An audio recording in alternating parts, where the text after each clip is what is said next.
மறக்கவே மாட்டேன். நாங்களும் வரோம் சித்தப்பா. சொன்னபடி கேட்டு நடக்கணும். சாப்பிட்டு 2 நாள் ஆச்சு. வயிற்று பசிக்குது, ஏதாவது இருந்தா கொடுப்பா. நீ பாப்பா.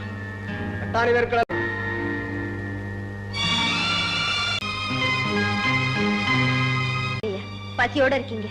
எனக்கு ஒன்றும் பசி இல்லையே. எங்க சேரி ஜனங்களுக்காக எவ்வளவோ கஷ்டப்பட்டு இருக்கீங்க. பரப்புடுங்க ஐயா. எங்க? எங்க குடிசைக்குத்தான்.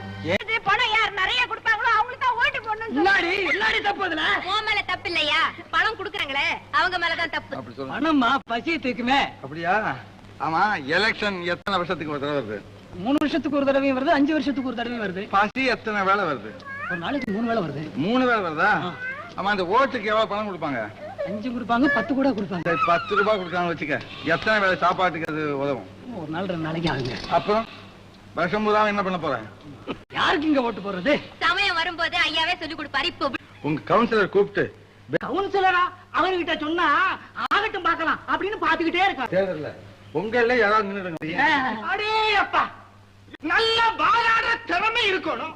எங்களதான் அப்படி யாருமே இல்லைங்களே. எல்லாம் தெரிஞ்சவங்க நீங்க ஒருத்தர் தான். அதனால தேர்தலுக்கு நீங்களே நின்னுடுங்க. என்ன யோசனை சொன்னா என்னைய பெஞ்சு மறுக்காதீங்க ஐயா.